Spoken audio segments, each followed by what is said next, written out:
예수 그리스도께서 우리를 위하여 십자가의 대속 제물로 그렇게 희생하시고 우리 죄를 용서하시기 위하여 예루살렘에 들어오신 날, 종려나무 가지 사람의 손바닥 모양 닮았다 그래서 큰 환영을 나타낸다는 그 가지를 들고 환영했던 종려주일 기념하는 날입니다.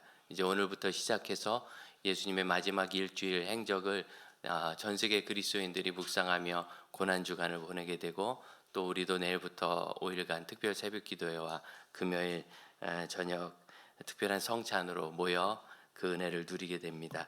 참 은혜를 이 세상에서 저희가 받을 수 있도록 모든 길을 열어두셨다. 우리가 은혜를 받을 수 있도록 모든 길을 열어두셨다 하는 생각을 합니다. 그런데 이제 이 고난과 함께 늘 생각하는 것이 본디오 빌라도라는 이 당시의 총독입니다. 로마가 큰 제국을 이루고 13개의 주의 주별로 총독을 파송했고, 그 각 주가 한 나라만큼 컸어요. 그러니까 그 밑에 또 주요한 지역마다 통치자들을 보냈는데, 이 빌라도는 수리아라고 하는 큰 지역 안에 예루살렘과 그 유대 지역, 그리고 약간 북쪽의 지역까지 이렇게 관할하는 그런 총독으로, 그러니까 큰 총독 밑에 작은 총독, 뭐 그렇게 얘기할까요? 그래도 그 지역에서는 뭐 대단한 권세를 누리던 그런 사람이었습니다. 그렇게 보냄받은 사람이었는데, 사도신경을 고백할 때마다 본디오 빌라도에게 고난을 받으사. 전 세계 그리스도인이 10억 명인데 이 주일에도 본디오 빌라도에게 고난을 받으사. 아마 그 생에 이렇게 될 줄은 몰랐을 거예요. 2000년 동안 10억 명의 사람들이 매 주일마다 본디오 빌라도에게 고난을 받으사.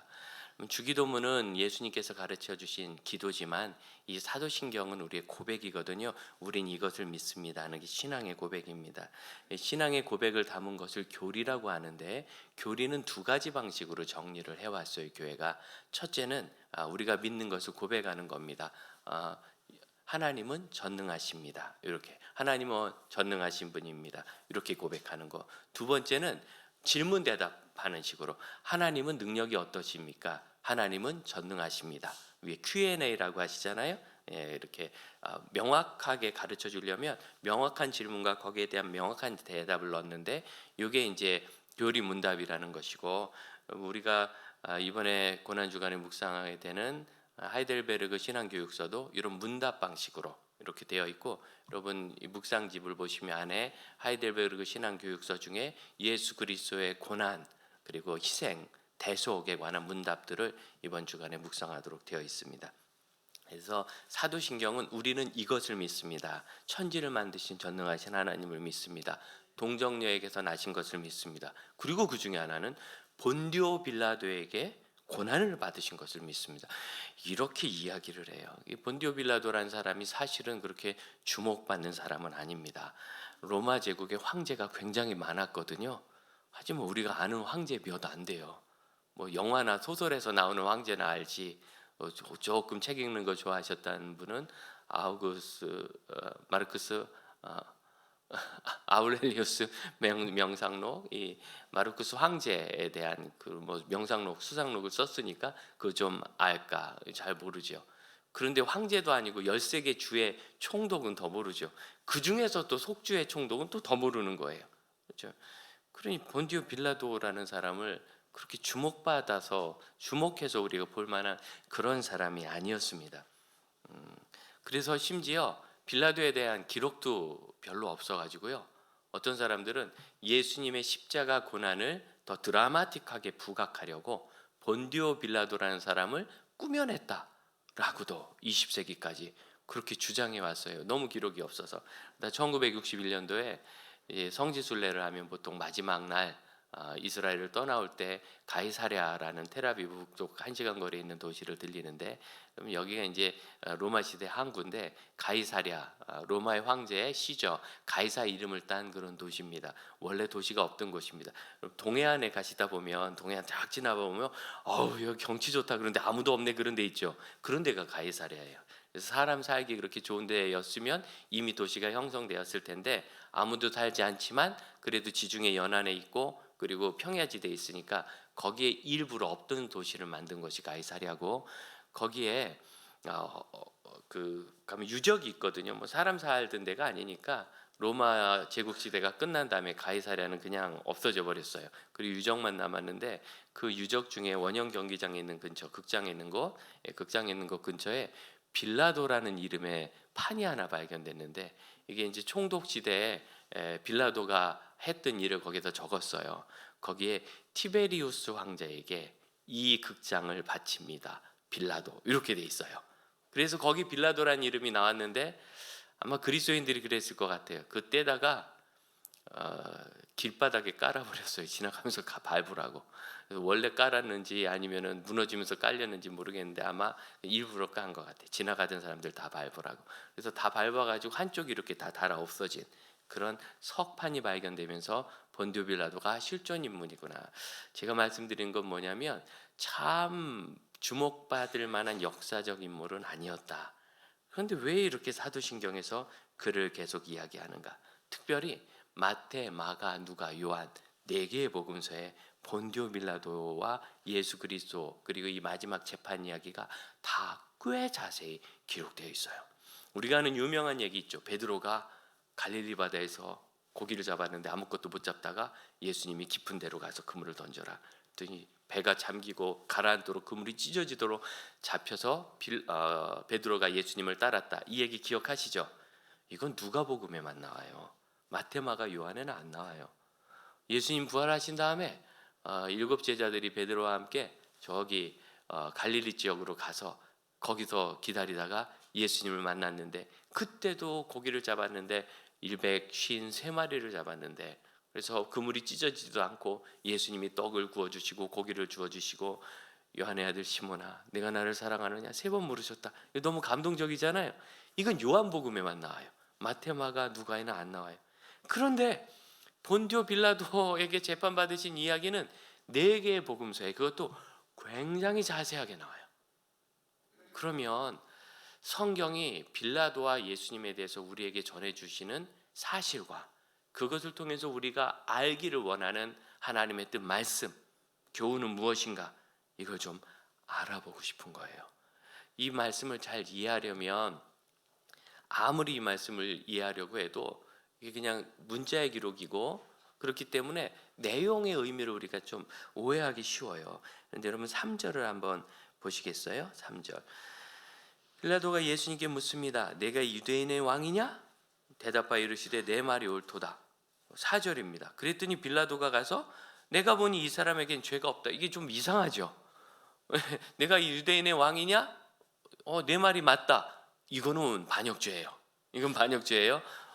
로마 사람들이 대부분 식민지에 대해서 꽤 관대했습니다. 자기들이 농사짓고 산업하고 알아서 잘 사는 거 다 오케이 했어요. 그래서 로마의 식민지가 되는 것을 오히려 기다렸던 지역도 있어요. 왜냐면 로마의 식민지가 되면 일단 그다음부터 로마가 보호해 주니까. 그러면 그 동네에 있는 영주나 왕은 있죠. 통치자나 왕은 그냥 세금 잘 걷어서 로마에 보내고 때에 따라서 황제에게 뇌물만 보내면 돼.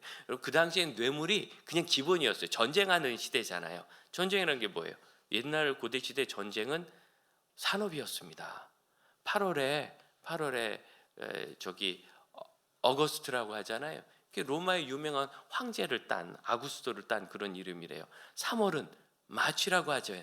왜 3월은 마취라고 하느냐? 3월 되면 이제 날 풀렸으니까 전쟁하러 가자. 이래서 마취래요. 군대들이 그렇게 행진을 많이 했대. 그러니까 그 당시에는 전쟁이 산업이었고 전쟁에 가서 뺏어오는 건데 가서 죽이고 뺏기 전에 알아서 상납을 하고 뇌물을 바치면 그 지역에 있는 어떤 왕이나 헤롯 같은 또 빌라도 같은 총독의 지위를 보장해줘서 빌라도는 유대 지역에 무려 10년이나 총독을 하고 있었어요.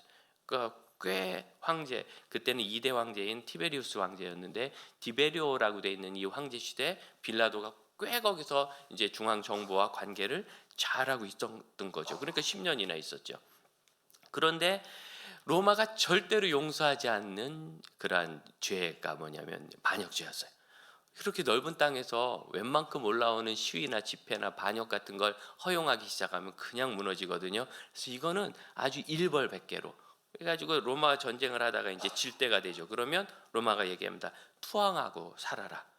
그래서 투항하면 다 살려주고 싸우던 적장 뭐 거기 왕 이 사람들 다 왕으로 다시 세워요. 그 대신 세금 잘 바쳐라. 근데 끝까지 저항하면 전원을 멸망시켰어요. 그러니까 이런 잔인한 면이 있었기 때문에 내가 유대인의 왕이라 이것을 만일 정치적이고 현실적으로 이해했다면 유대인이 반란을 꾀해서 예수가 거기 왕이 되려고 한다라는 사형에 해당되는 십자가형을 할 만한 그런 죄입니다. 그런데 4절에 빌라도가 죄가 없다 하는 거 보니까 빌라도는 지금 분명히 이해했어요. 예수께서 유대인의 왕이라고 하신 이 대답, 내 말이 옳도다 했던 이 대답은 정치적이거나 현실적인 얘기가 아니라 그럼 이거보다 훨씬 더 중요한 얘기죠. 영적이고 영혼에 관한 이야기라는 걸 빌라도가 알았던 거예요. 정치적인 것이 아니었다는 것을. 이런 걸 보면 빌라도가 꽤 영적인 사람이고 뭐를 아는 사람 같은데, 빌라도가 이때 이제 재판을 계속하기 싫으니까 7절에 헤롯에게 보냈대요. 빌라도와는 대답을 하셨던 예수님께서 헤롯에게는 아무것도 대답하지 않으셨어요. 9절을 보면 아무 말도 대답하지 않았다. 이 헤롯은 북쪽 갈릴리 지역의 영주였습니다. 6월절 명절을 맞아서 예루살렘에 내려왔고 내려와서 있으니까 빌라도 총독 관저에서 그렇게 멀지 않았거든요. 헤롯에게 예수를 보냈고 예수님은 헤롯에게는 아무 대답도 하지 않았어요. 헤롯이 소문 듣고 막 죽은 사람도 살렸다 그러는데 이거부터 이상하네. 그래서 11절 계속 희롱했어요. 놀리다가 12절 빌라도에게 보냈더니 12절 같이 읽어볼까요? 시작. 헤롯과 빌라도가 전에는 원수였으나 당일에 서로 친구가 된. 전에는 원수였는데 당일에 친구가 되었다. 그럼 친구를 만나도 사업하다 만날 수도 있고 공부하다 만날 수도 있고 놀다 만날 수도 있고 여행 가다 만날 수도 있고 교회 안에서 또 이렇게 만나면 좋지요. 그런데 못된 짓 하다가 만나는 친구는 좋은 친구가 아니에요. 둘이 친구가 됐대요. 뭐 하다가? 예수님을 희롱하다가. 그러니까 이야기는 빌라도도 예수님에 대해서 그렇게 진지하지 않았다라는 의미입니다. 13절 이후에 보면 빌라도가 다시 이 재판을 계속해 나갑니다. 그리고 뭐라고 하느냐면 15절 죽일 일이 없으니까 16절 때려서 놓겠노라. 그리고 17절이 없어요. 17절이 없는데 이거는 일부분만 없는 게 아니라 한 절만 없는 게 아니라 꽤 길게 없는 것 같아요. 왜냐하면 때려서 놓겠노라 그랬더니 18절 우리가 바라바를 우리에게 놓아줘라. 그럼 여러분 이 사이 이 이야기 우리가 알죠. 빌라도가 예수님을 놓아주려고 이야기했어요. 그 당시 아주 흉악한 강도였던 바라바라는 사람이 있었는데 6월절 특사에 한 사람을 놓아줄 수 있었어요. 왜? 그냥 자기 통치에 이렇게 권위를 보여주고 로마는 이렇게 자비하다 이걸 보여주려고. 그럼 누구를 놓아주느냐? 돈 좀 있고 명망 좀 있는데 어쩌다가 이렇게 재판에 연루된 사람? 그럼 그런 사람을 방면해 주는 거죠. 백성들이 원하는 사람, 인기를 얻으려고 하니까. 그런데 바라바를 딱 얘기하면 누구도 바라바를 선택하지 않을 거라 생각했을 거예요. 바라바냐 예수냐 누구를 놓아줄까? 그랬더니 군중들이 바라바라고 소리 지릅니다. 그것이 18절의 이야기입니다. 이 없음이 어떤 내용인지 뭐 이렇게 사본이라고 하는데 누가복음에 처음에 누가가 기록한 이 파피루스는 지금 없어요. 전 세계 어두운 곳에서도 발견이 되지 않는 거예요.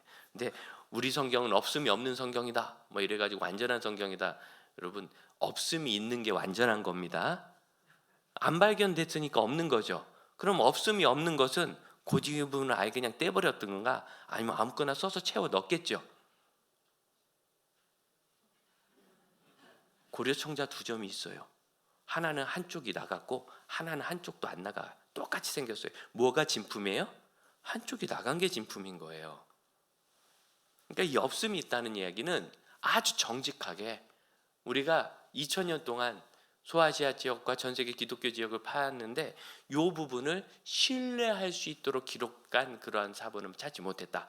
성경이 이렇게 정확한 겁니다. 못 찾은 건 못 찾았다고. 이 부분을 추측할 수 있는 말씀이 여러분 요한복음 18장에 있습니다. 한번 찾아보겠습니다. 누가복음 바로 다음에 있는 요한복음 18장 36절을 보면 예수님께서 빌라도와 하시는 이야기가 조금 더 다른 부분에서 적혀 있어요. 36절 예수께서 대답하시되 내 나라는 이 세상에 속한 것이 아니라 만일 내 나라가 이 세상에 속한 것이었다면 내 종들이 싸워 나로 유대인들에게 넘겨지지 않게 했으니 이제 내 나라는 여기 속한 것이 아니라 이랬기 때문에 빌라도가 이 사람은 죄가 없다 그런 거예요. 이 세상에 속한 나라가 아니라고 하니까. 자, 이렇게 해서 예수님과 계속 대화를 해나가면서 38절을 보면 빌라도가 진리가 무엇이냐? 꽤 중요한 질문을 던지고 유대인들에게서 아무 죄가 없다. 그리고 39절 너희의 왕을 놓아주기를 원하느냐? 40절 아니라 바라바라 하고 소리 질러요. 이 부분이 없는 거죠. 그리고 나서 이제 계속 빌라도가 예수님과 대화를 해나가는데 이 부분을 여기서 좀 더 보기로 원합니다. 19장 7절과 8절을 한번 보시겠어요? 19장 7절 8절 아무리 봐도 이를 그냥 놔줘야 되겠다. 빌라도가 어떻게 하느냐면 예수님을 때립니다. 채찍으로 쳐서 이 정도면 됐지 이러고 싶은 거예요. 왜냐하면 예수님이 딱 봐도 그렇게 처형당할 만한 죄를 지은 건 아니거든요. 그래서 이렇게 채찍으로 때리고 이 정도면 됐지 하려고 하는데 7절 8절 보세요. 유대인이 뭐라고 하느냐면 우리에게 법이 있으니 우리도 법대로 하면 그가 당연히 죽을 것이라. 왜냐하면 그가 자기를 하나님의 아들이라 함이라. 8절 읽어봅니다. 빌라도가 이 말을 듣고 더욱 굉장히 두려움에 빠져요. 지금 뭔가 마음이 흔들리기 시작하죠.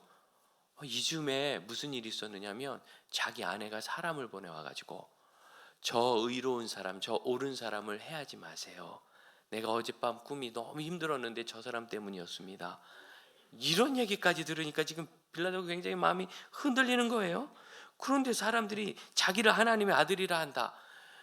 진리가 무엇이냐 물어봤던 빌라도는 적어도 예수님이 거짓말하지 않는 분이라는 것, 그분은 굉장히 진실하고 진리를 말씀하시는 분이라는 걸 알았기 때문에 이 말을 듣고 화들짝 놀랐을 거예요. 로마 사람이잖아요. 우상 숭배가 많은 곳이고 그 사람들 미신이 많아요. 그러니 이런 신심이 흔들리니까 두려워하죠. 그래서 9절에 보면 다시 물어봐요. 어디로부터 온 거냐?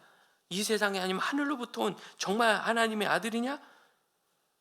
10절 같이 읽어봅니다. 시작. 빌라도가 이르되 내게 말하지 아니하느냐? 내가 놓을 고난도 있고 십자가에 못 박을 고난도 있는 줄 알지 못하느냐? 여러분, 이게 바로 본디오 빌라도에게 고난을 받으사 하는 그 부분입니다. 이 에게라는 이 단어 헬라어로 에피인데 로마 라틴어로도 그렇고 영어로도 그렇고 아래로 번역해요. 아래, 빌라도 아래. 뭔지 알겠죠? 빌라도의 권력과 빌라도의 통치와 빌라도의 재판 그 아래. 지금 빌라도가 예수님을 대하면서 어떻게 하느냐면 내가 네 위에 있는 거 알지? 내 뒤에는 로마가 있고 로마의 권한으로 내가 너를 놔줄 수도 있고 십자가에 매달 수도 있는데 대답 똑바로 해. 대답을 안 하니까. 그래서 예수님이 빌라도에게 이 단어 아래라는 단어, 빌라도 아래에서 고통을 당하신 거예요. 11절입니다. 하늘에 계신 우리 아버지 위에서 주시지 아니하였다면 나를 해할 권한이 내게 없을 것이고 나를 내게 넘겨준 자의 죄는 더 크다. 12절. 이러함으로 빌라도가 예수를 넣으려고 힘썼으나, 이 말 때문에 예수를 놔주려고 힘썼는데 사람들이 도대체 들어주질 않아요. 15절. 소리를 지르면서 죽이라고. 그래서 16절. 이에 예수님을 죽이도록 내어주었다. 여러분, 이때 얘기하시죠. 물을 가져다가 손을 씻으면서 나는 이 사람의 죽음에 대해서 죄가 없다. 너희들 책임이다. 라고 피하려고 했지만 사도신경은 정확하게 잡았습니다. 네 책임이라고. 본디오 빌라도 아래에서 재판과 고통을 당하셨고 그리고 십자가에 죽으셨다. 본디오 빌라도의 결정으로. 성경이 우리에게 전해주고 싶은 빌라도는 바로 그런 빌라도입니다. 그는 자기가 자기 입으로 얘기한 것처럼 예수님을 놔줄 권한도, 십자가에 매달 권한도 있었고 그는 그 권한을 바르게 써야 될 책임도 있었습니다. 그런데 그때 그 권한과 책임을 다하지 않고 물어봐요. 외국의 한 유명한 설교가는 이 부분에 대해서 이렇게 설명했습니다. 빌라도는 본인이 결정하고 결단해야 될 때 의논했다. 그럼 우리가 의논해야 될 일이 있고 결정하고 결단해야 될 일이 있는 거예요. 동성애를 어떻게 볼 거냐? 그럼 이거 의논할 일이 아닌 겁니다. 결단할 일일 겁니다. 용서를 어떻게 볼 거냐? 그럼 이거 의논할 일이 아니라 결단할 일인 겁니다. 그런데 우리는 있죠, 자꾸 우리 책임을 다른 사람에게 미루는데 이게 사람에게 있는 기본적 본성이에요. 심지어 어린 애들에게도 미뤄요. 너 태권도 갈래? 피아노 갈래? 5살짜리가 어떻게 알아요? 인생의 태권도와 피아노의 의미를. 그건 부모님이 무한 책임을 지고 내가 보니 이게 좋겠다, 상담해서 동의를 얻어서 보내야 되는 거예요. 더 웃긴 분도 있어요. 어린이집 차가 왔는데 지금 탈 거야? 안 탈 거야? 그걸 물어보면 어떻게 태워야지. 그 내가 결단해야 되는 거예요. 애하고 그래서 애 지금 차 다음 코스로 가야 되는데 탈지 말지 의논할 일이 아닌 거예요. 왜 이렇게 합니까? 우리가 모든 부분에서 우리는 우리의 결단의 책임에 대해서 피하는 게 목적이에요. 자꾸 물어봐요.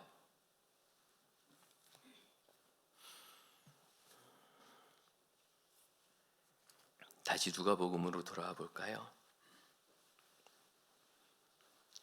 23장 16절. 그러므로 때려서 놓겠노라. 여기서부터 빌라도의 성품을 우리가 다시 한번 이해할 수 있는데, 빌라도는 굉장히 좀 난폭했어요. 군인 출신이거든요. 그렇게 생각해요. 유대 지역이 도대체 통치가 어려우니까 디베리우스 황제가 조금 센 사람을 보낸 게 빌라도예요. 빌라도를 그렇게 신뢰하진 않았던 것 같아요. 그래도 빌라도가 이 황제가 상당히 무서웠는데, 통치하는 그 지역에서 기록에 의하면 문제가 발생하면 황제가 칼을 보냈대요. 자결하라고. 군인답게 죽어라. 안 그러면 이제 뭐 처참하게 죽는 거죠. 명예를 다했고.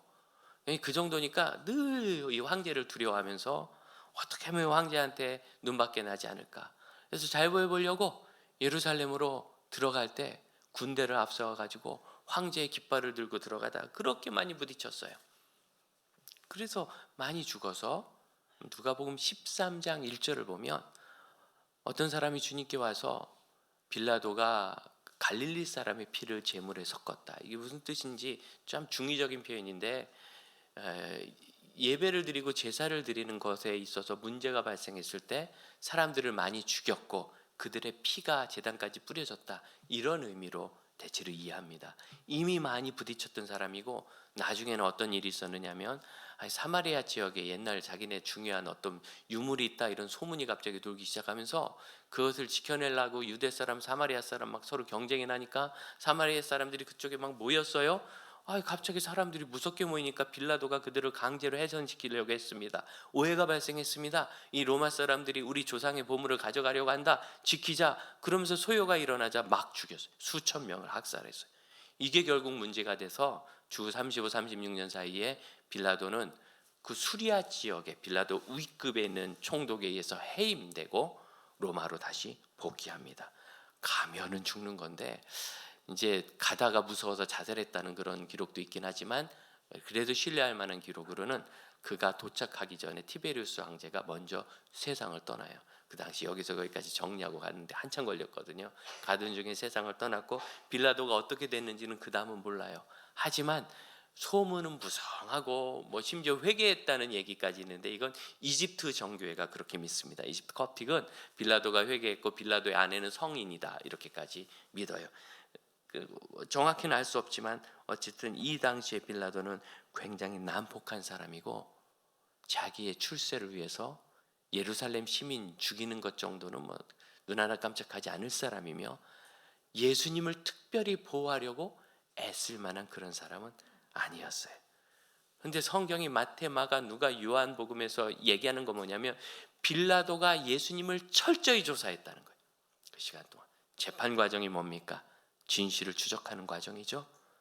진실을 추적하면서 당신이 주장하는 당신의 나라가 무엇인지, 이것이 과연 로마의 반역이 되는지, 유대인들에게는 어떤 의미인지. 그때 빌라도가 이렇게 생각했어요. 마태복음에 보면 시기함으로 이 사람을 죽이려고 하는구나. 근데 이 시기라는 단어가 우리가 하듯이 저 예수가 나보다 인기가 있네, 배가 아파, 이게 아니라 열정이라는 단어예요. 성경에서 기본적인 열정 때문에 더 잘해보려고, 내가 더 뭘 가지려고 하는 거지, 뭐가 그냥 미워하고 그런 어떤 교만 때문이라기보다는 열정의 의미가 커요. 그러니까 이 유대인들이 열정이 과해가지고 또 배도 아프고 그러니까 예수를 죽이려고 하는구나, 놔줘야 되겠다. 빌라도는 그렇게까지 이해를 했어요. 정확하게 이해를 했고 심지어 영혼의 두려움까지 느꼈습니다.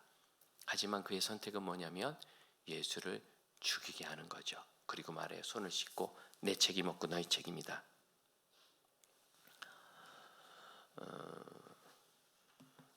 악의 평범성이라는 책이 있죠. 한나 아렌트 여성인데 철학가입니다. 정치 철학가. 독일의 하이델베르크 대학, 하이델베르크 신앙교육소의 유래인 그 지역 하이델베르크 대학. 알아 보니까 로마 시대부터 시작된 대학이더라고요. 학교예요. 아주 오래된.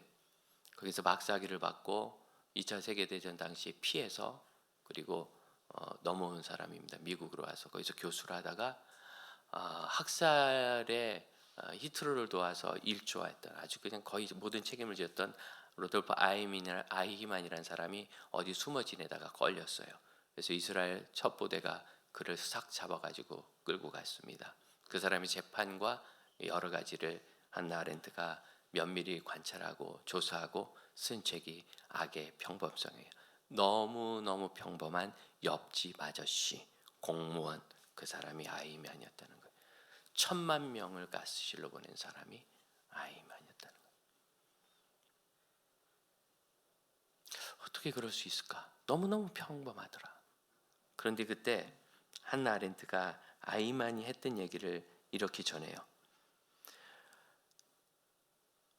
빌라도는 자기가 안 하려고 했는데 사람들이 그렇게 원하고 소리를 지르고 소요를 일으키니까 할 수 없이 예수를 죽인 거고, 나도 내가 원한 게 아니라 위에서 시켜서 한 거다. 난 공무원이니까. 공무원은 위에 있는 명령을 따라야 되는 거 아니냐. 난 죄 없고. 심지어 아이만 이렇게 얘기해요. 그래서 나는 애들이 안 돼서 어린아이들을 가스실로 보낼 때는 특별히 초콜릿을 먹였다. 나는 굉장히 최선을 다해서 잘해주었다. 이 말에 누가 동의하겠어요? 빌라도 아래에서 고통을 당하셨다는 이 이야기를 우리가 볼 때는 이 부분을 우리도 이야기해야 돼요. 사실은 하나님, 제 남편이 아내가 불신자라서 내가 이 아이를 신앙으로 양육한다는 건 정말 아내가 동의하지 않으니까, 남편이 반대하니까, 우리 시댁이 불신이라서, 우리 직장의 상사가 불신자라서, 지금 사회 환경이 그래서 나는 원하진 않는데, 나는 과연 우리가 이 말로 피할 수 있을까요? 예수께서 어떤 분이신가를 바라보고 나를 생각하는 것과 나는 어떤 상황이고 그런데 예수는 어떤 분인가를 바라보는 것은 거의 비슷한 것 같지만 많이 달라요. 이 하이델베르크 카테키무스의 증언, 이 안에는 예수의 고난, 죽으심, 거기에 대해서 일주일간 묵상하게 돼 있는데, 이제 우리 양신의 교수님이 다 썼어요. 주고 이제 다른 글을 일부 쓰라고 해서 제가 받아다 쭉 읽고 저도 묵상하면서 굉장한 은혜를 받았습니다. 무엇을 깨달았느냐면 그동안 예수님의 십자가를 이렇게 본 거예요. 예수님이 그렇게 고통스러운 너무 끔찍한 몸서리 쳐지는 일을 왜 당했대? 나를 구해 주시려고. 나 때문에 그랬구나. 너무 죄송하다. 나 때문이었구나. 계속 나 때문이에요. 나. 여러분, 나 때문이란 말이 나쁘다는 게 아니라 이 말에는 어떤 것이 들어있느냐면 나 때문에 죽으셨으니까 저분이 괜찮은 분인 거예요. 나 때문에 죽으셨으니까 되게 고마운 거예요. 그게 아니라 예수님이 어떻게 귀한 분인가를 봐야 되는 거예요. 예수님이 죄가 없으시고 완전하신 대속을 이루시기 위해서 그분이 하실 일을 계속해 나갔을 때 요한복음 13장은 이렇게 말합니다. 예수님은 예수님께서 이 세상을 떠나 아버지께로 돌아가야 될 것을 아시고 다 왔구나 하는 걸 아시고 자기 사람들을 사랑하시되 끝까지 사랑하셨다. 그러니까 예수님께서 끝까지 사랑하고 십자가를 지신 이 길은 마지못해 간 일도 아니고 너 때문에 내가 할 수 없이 간 일도 아니고 예수님이 하실 일을 그분의 품성을 따라 사명을 따라 그냥 끝 간 거예요. 끝까지 가신 거예요. 여러분, 이게 예수님의 완전성입니다. 근데 우리는 예수님의 완전성과 예수님이 얼마나 귀한 분인가, 예수님의 보석 같은 그 성품을 생각하기보다는 나를 위해서 무슨 일을 해주셨기 때문에, 그러니까 예수님을 내가 사랑하고 좋아하는 이유는 나 때문이에요. 나 때문에. 그런데 저는 이 책을 묵상하다가 나와 상관없이 예수님은 원래 귀하시다는 걸 알았어요. 나에게 무슨 영향을 물론 주셨죠. 구원하셨으니까. 그러나 그 일이 있기 이전에 예수님의 죽으심 자체가 존귀한 거예요. 예수님의 대속 자체가 귀한 거고 예수님이 이 세상 오신 것 자체가 너무나 아름다운 일이고, 그래서 그분은 감히 내 아래 둘 수 없는 분인데 우린 지금도 예수님을 내 아래 둬요. 나를 위해 죽으셔야 되고 내 기도를 이렇게 들어주셔야 되고 내 형편을 봐줘야 되고 나를 사랑하시니까 나도 예수님을 사랑하는 거예요. 그럼 그게 아니라 예수님이 내 위에 계셔야 돼요. 우리가 빌라도처럼 예수님을 내 아래 잡고 두려고 해요. 나의 만족과 나의 유익과 나에게 해준 일이 좋으니까. 그래서 이 고난주간도 있죠. 나를 위해서 그렇게 나를 위해서 그렇게 고난당하셨는데 내가 TV는 좀 참아야지. 나를 위해서 그렇게 고난당하셨는데 내가 좀 욕심을 줄이고 내가 헌금도 좀 하고 내가 새벽에 좀 일어나 봐야지. 그게 아니라 예수님이 이렇게 귀하시기 때문에 내가 그분을 사랑할 수 있어서 절제도 하고 일어도 하고 기도도 하는 거예요. 우리가 이렇게 긴 시간 예수를 믿어도 예수님의 그 진실성 앞에 나가지 못하는 가장 큰 이유는 나라는 일, 나를 위한다는, 우리는 나를 너무 위할 줄 몰라요. 그래서 이 나라는 주제는 마치 나를 해치는 자가 면역 증후군 같아요. 아나필라시스라는 이 어려운 라틴어 유래 의료 용어를 우리가 요새 다 알아요. 코로나19 때문에 주사를 예방주사 맞았는데 이게 가끔 과도한 알레르기 반응을 일으켜가지고 우리를 쇼크에 이르게 한다는 거잖아요. 그게 보통 주사 맞고 2, 3분 사이에서 10분 사이에 일어나요. 그러니까 20분간 주사 맞고 가지 말래, 넉넉하니까. 혹시 그 사이에 무슨 아나필라시스가 일어날까 봐. 거의 일어나지 않는 일인데 누가 일어난다니까. 우리 사실 맞을 때 되게 겁났잖아요. 근데 자가 면역 증후군이 뭐냐면 내 안에 있는 면역 체계가 과도 반응해서 나를 죽이는 거예요. 나 하는 일이 과도 반응해서 사실 우리의 영혼의 목을 졸라요. 예수님은 온전히 사랑하지 못하게 해요. 예수님은 그분 자신이 귀한데 마치 빌라도가 얘기한 것처럼 나의 출세를 위하여, 내가 이 지역의 안정을 이루기 위하여, 내가 저 사람들을 좀 잘 보이기 위하여, 어쨌든 좀 달래보기 위하여, 만일 내가 그때 빌라도의 권한을 가지고 있었다면 과연 나는 어떻게 했을까? 안 해야 될 일을 빌라도가 하면서 예수님의 아름다우심에 나가지 못하는 거예요. 절대적인 완전한 박탈이 우리에게 있었는가? 우크라이나의 부차, 끔찍한 사륙이 있었던 곳이죠. 수천 명 단위의 집장 매장지가 나오고, 부차시를 방문한 사람이 이렇게 얘기해요. 모든 시민이 가족을 잃었는데 자기 남편이 죽어서 들어가는 집 입구에 묻었어요. 딴 데 묻을 데도 없어. 하도 많이 죽으니까. 부차에 우크라이나 복음주의 신학대학원이 있습니다. 대학원장 루신이 이렇게 증언했습니다. 길가에도 다리가 끊겨서 건너는 개울에도 수습하지 못한 시신이 여러 날 방치되었고, 러시아 점령군은 모든 주택에 침입해서 사람을 죽이고 위협하고 돈을 뺏고 집기를 부쉈습니다. 머리에 총을 겨누었습니다.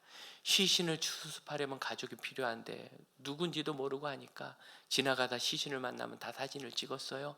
그걸 가지고 이제 가족을 찾아서 수습하러 보내야 되니까 저녁이 되면 찍은 사진을 분류하면 봉사자들이 다 같이 매일 울었어요. 그 살해당한 사람을 보며 그 신학교의 부학장도 총에 맞은 채 발견되었는데 길가에 여러 날 동안 방치되어 있는 상황이었어요. 전쟁으로 사람들의 내면을 다 망가졌는데 도저히 이 망가진 것을 자신들의 우크라이나 언어로조차 표현할 길이 없어요. 그래서 그렇게 기도했대요. 주여, 저 원수들의 뼈를 꺾으소서. 다윗이 했던 것처럼. 그 광풍과 같은 마음의 분노가 지난 다음에 지금은 할렐루야로 기도를 한대요. 그분들에게 하나님은 어떤 분인가? 주님, 왜 아직도 응답하지 않으세요? 절대적인 박탈, 그 박탈당한 나, 그리고 전능하신 하나님이세요. 그분들에게 하나님은 나의 어떤 하나님이 아닌 거예요. 우리가 얘기했듯이 나에게 잘해주시고 나와 우리 가족을 지키시고 우리를 구원하시고 나를 구원하셔서 천국을 주신 나의 어떤 하나님, 내 아래에 있는 하나님, 나를 도와주신 하나님이 아니고 저 하늘에 계신 하나님인데 도대체 나는 그냥 아무것도 아니에요. 그런데 그 하나님을 사랑하고 신뢰하고 섬기며 하나님을 위해서 나가서 그 폐허가 된 곳에서 사람들에게 성찬을 베풀어요. 목회자들이 하나님을 위해서. 고난주간의 예수입니다. 우리 앞에 재판받듯이 있습니다. 그 예수는 저와 여러분에게 누구입니까? 나에게 잘해주실 분이고 나를 구원해 주실 분이고 내 주님이시고 나를 위해 고통당하셨고, 이제 나 좀 빼보죠. 나를 좀 덜어내봐요. 빌라도가 망한 이유는 그거예요. 그리고 우리도 오늘 사도신경에 이름만 안 들어갔지 내 아래 계셔서 나를 만족해 해주시고 나를 좋게 하셔야만 나에게 좋은 목자이신 예수님을 지금도 섬기고 있지 않습니까? 그러나 여러분, 빌라도 앞에 주님을 성경은 어떻게 묘사합니까?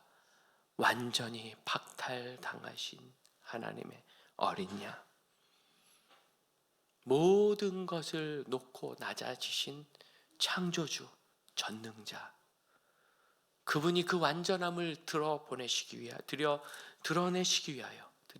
드러내 보이시기 위하여 그렇게 낮아지셨지만, 여러분, 우리는 이 말씀 어디에서도 예수님의 비천함을 발견하지 못합니다.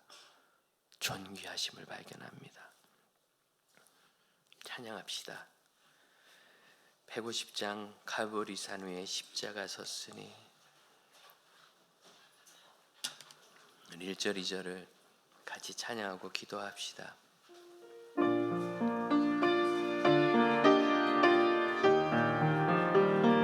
예수님이십니다. 여러분, 우리 예수님이십니다.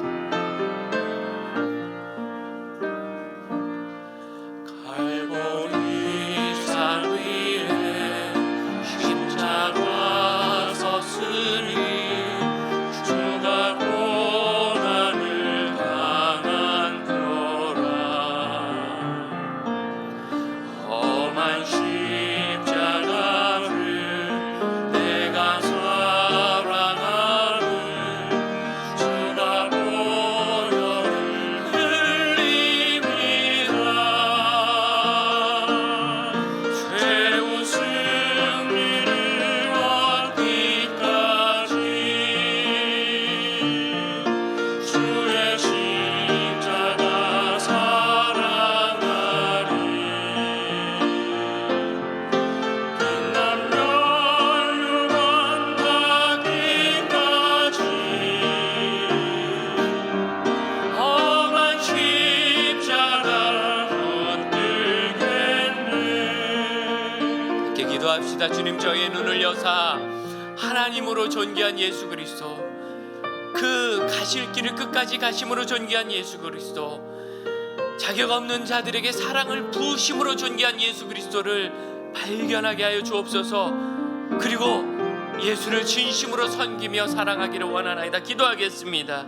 주님이 고난의 예수 그리스도, 고난의 예수 그리스도, 나를 위하여 셨기 때문이 아니라 그 가시신 성품으로 완전하시며 그 희생하시는 희생으로 완전하시며 그 존재함으로 완전하신 예수 그리스도를 저희가 깨달아 알게 하여 주옵소서. 묵상하여 알게 하여 주옵소서.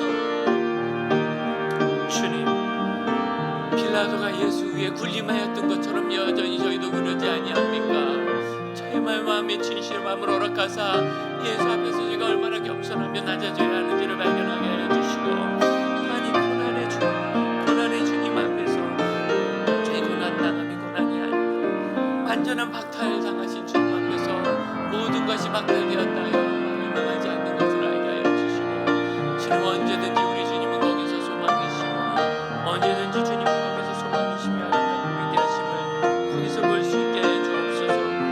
완전한 예수 그 속에서 참된 예수를 알게는 저희가 되기를 원합니다. 2절 찬양을 우리 자리에서 일어나서 함께 부릅시다.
저에게 소중한 예수 그리스도, 사랑할 수밖에 없는 예수 그리스도, 사랑스럽고 보석 같은 예수 그리스도, 그 주님을 주님으로 발견하기 위하여 이 고난주간 잠시라도 나를 덜어내고 주님을 주님으로 묵상할 수 있게 하시며, 빌라도의 어리석음처럼 언제나 나를 위해 당신은 누구인가를 묻는, 나에게 당신은 어떤 분인가를 묻는 그러한 예수를 내 아래 두는 사람이 아니라 예수님 그 겸손한 낮아지심 그 밑으로 못 가더라도 그렇게 겸손한 저희가 닮아 겸손한 저희가 되게 하여 주옵소서.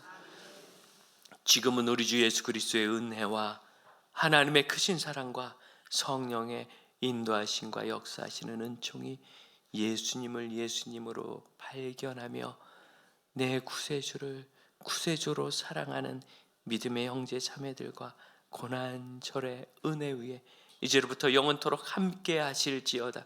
아멘.